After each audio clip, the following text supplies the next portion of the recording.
Well, today we've got three pretty damn interesting stories. The first one, Space Marines 2, a game a lot of us are extremely excited for, has had real bad news. It suffered a devastating leak of a full game build, which does mean full plot leaks and that kind of thing are going down. So that's pretty serious. Second then, Warhorse Studios are just a few months away from releasing Kingdom Come Deliverance 2, and they're giving the game away for free to some people. It's kind of neat. And then finally, a bit of a drama because a brand new popular game is popping off on Steam. It's called Once Human, but it's EULA. Its EULA is causing a hell of a lot of panic. On face value, it absolutely does look pretty spooky, but what I can do for you today is break it down and make sense of the whole thing. And also, these stories are ones that you could have heard a little bit sooner over at bellular.games. That's because our supporters get early ad-free access to our videos, as well as Loading Screen, which is our daily publication, our newsletter that is bringing you the news as it happens 5 days a week, plus a whole bunch of other features like upcoming games and just notable stuff as it happens. Anyway,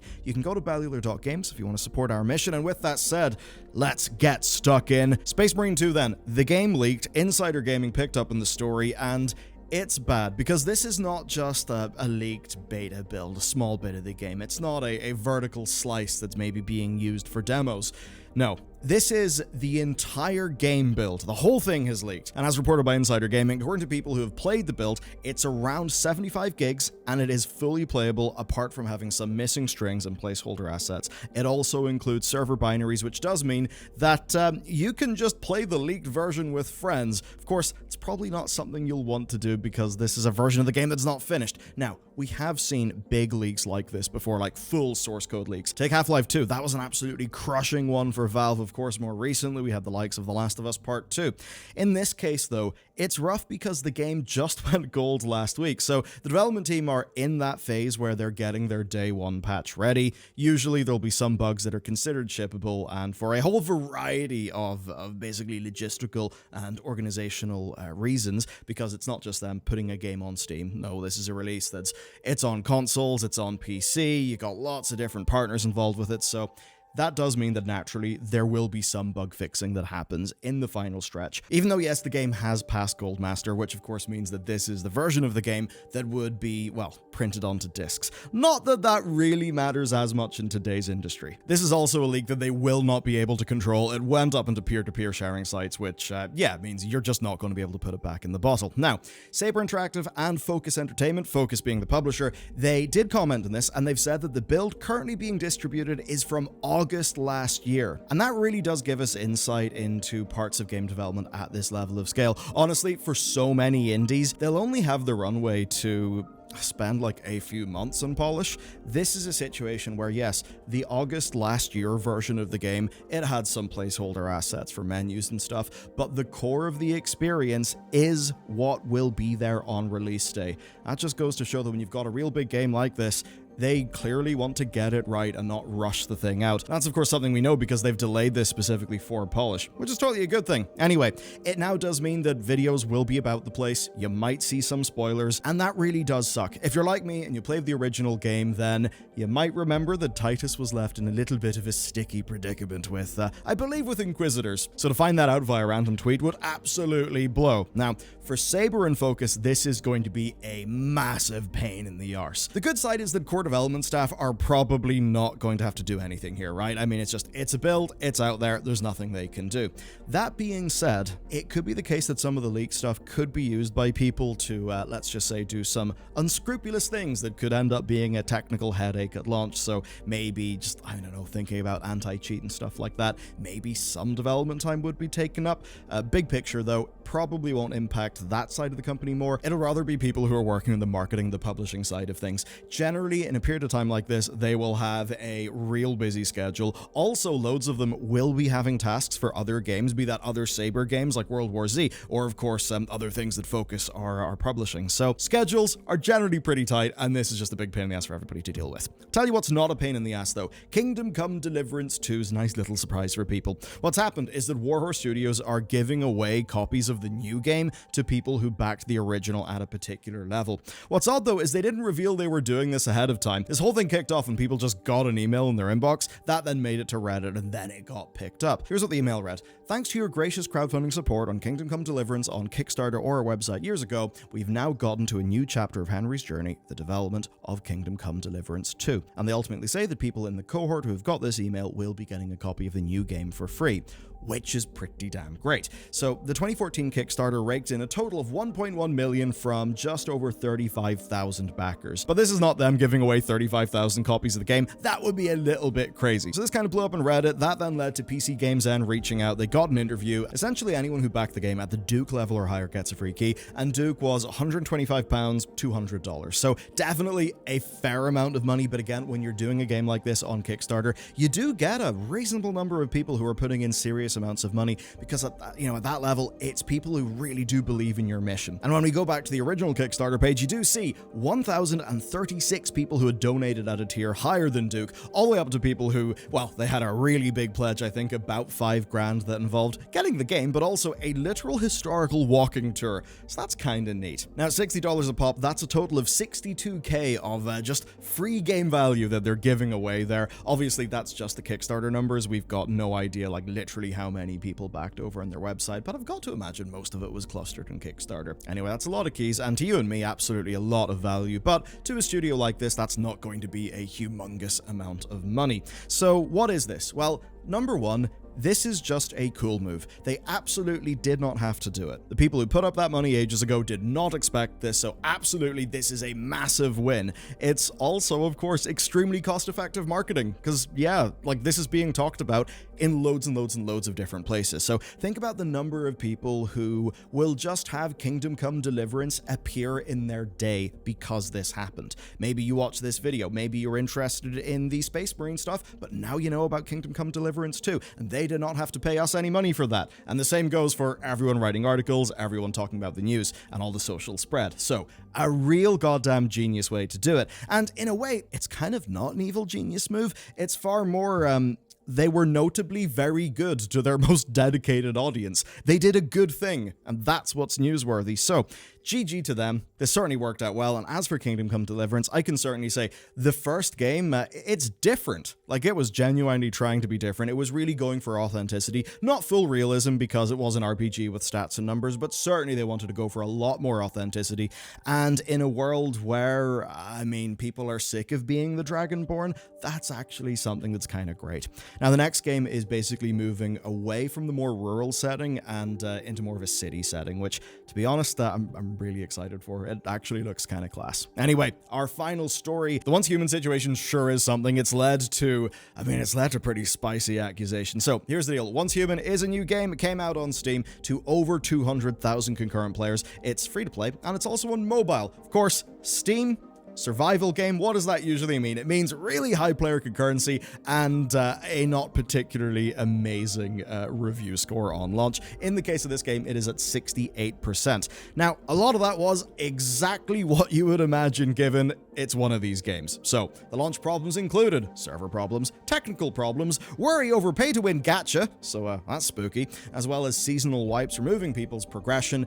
We've since found out that those things are actually not as bad as people initially feared, so that is good. There's also problems with character creation limits and no deletion options, but they've since basically resolved that by pulling forward the multi-character feature that initially was going to be launching in August. As a launch, it has been messy, solvable, but definitely messy.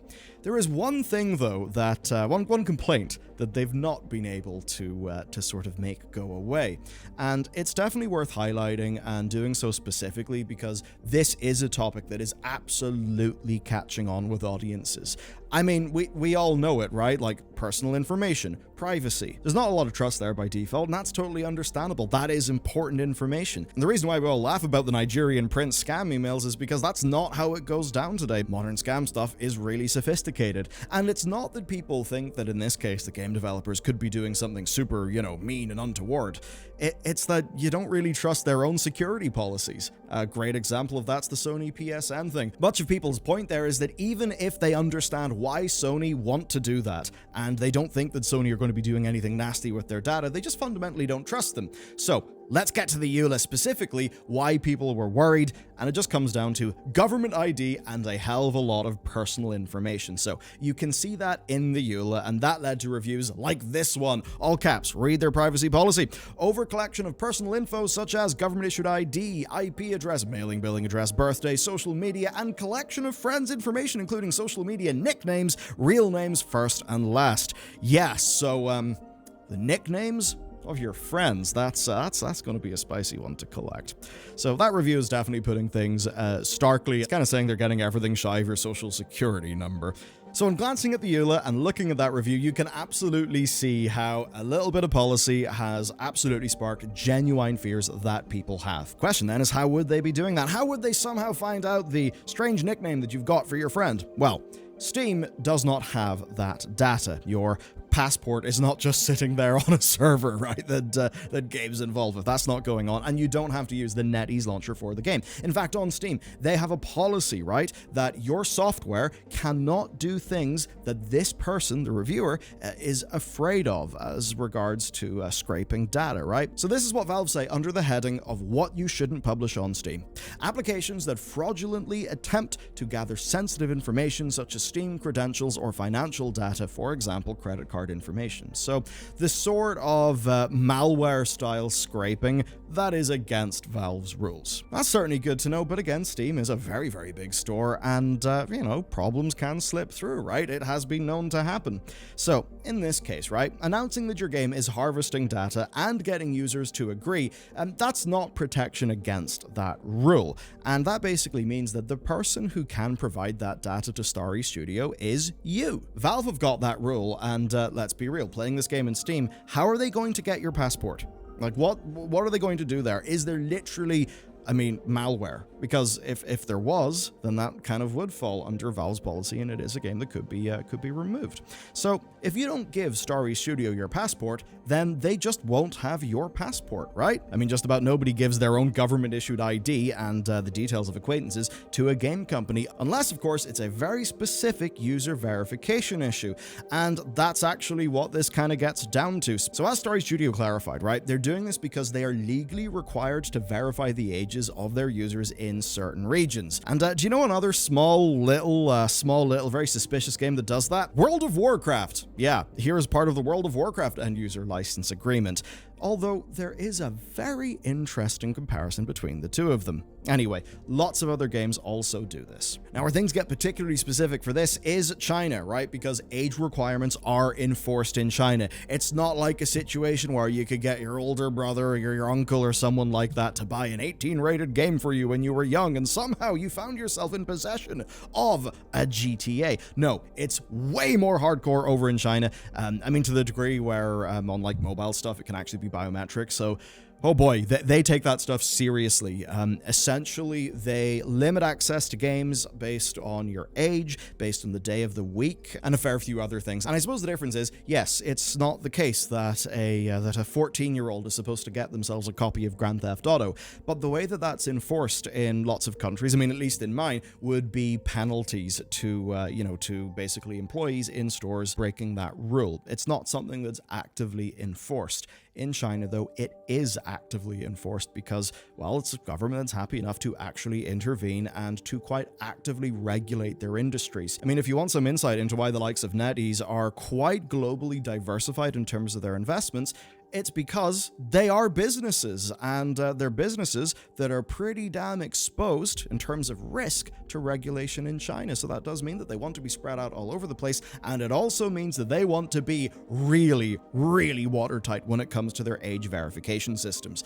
And that's why, if you were to think about the age verification dropdown on a Steam store page whenever you browse to a game that everybody just sets to like the year 1900 and forgets about, that obviously will not count. That will not protect a company when a government comes in and says, hey, developer, why did you let a 10-year-old play a game with a mature rating and microtransactions?